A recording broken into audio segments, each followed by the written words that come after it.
You know, Money Smart Week begins in the city this weekend, so in today's Midday Fix, we're getting a head start on managing our finances with advice on opportunities to maximize Social Security benefits. Antonio Lugo is president of Smart Wealth Strategies. Tony, good to have you with us. Well, thank you for having me. I want to start by asking you to put to bed some of the fear mongering about the Social Security Trust Fund. A lot of people think it's running out of money. It's got a good bit of cash left, right? Absolutely, and that's a big question for everybody.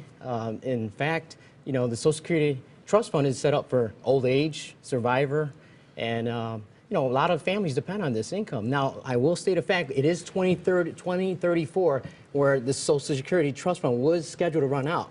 But if nothing's done today, 3/4 of the benefits will be paid out, just based on taxes collected alone. Sure. A lot of folks reaching their late 50s, early 60s are already thinking about collecting. I guess you can start collecting at 62. Crunch the numbers for us. How does a person decide when to collect when they get into their 60s? You know what? That's a good question. And I kind of map out in 5 questions. Are you still working? That's number 1. Number 2, do you need the income?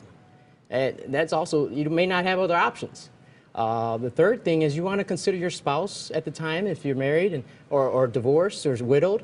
Those are all other opportunities. So it's a bigger picture than just make a quick decision nowadays. You bet. There have been some changes to Social Security recently. What are some of those that we need to know about? Yeah, some major ones as of the Bipartisan Budget Act of 2015.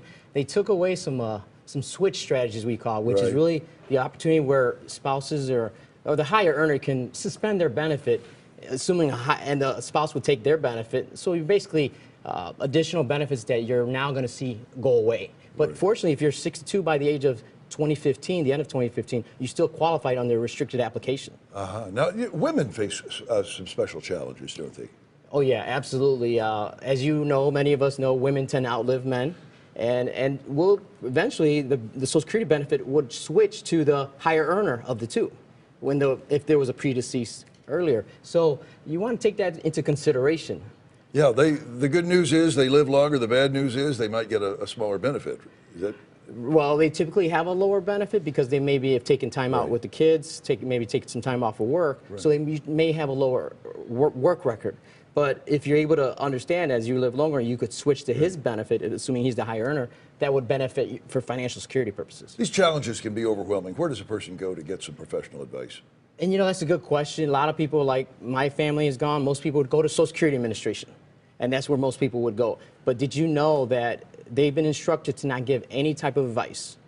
That's a problem. And it's a major problem because you don't know all your options. They can't tell you, you should collect at 62 or you should collect at 66. Well, I'm not with the Social Security Administration, represent no government agency, but I will tell you that they're very professional and knowledgeable of the government benefit rules, but they're instructed not to give any advice because everybody's got their own unique situation. Right. Okay, Mr. Lugo, thank you so much. Excellent advice.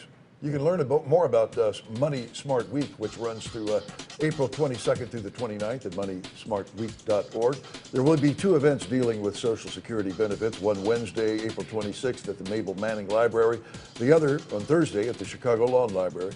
You can also link to Antonio's website through socialsecurityadvantages.com. For a link, if you missed anything, you can watch this segment again by logging onto our website, WGNTV.com/midday.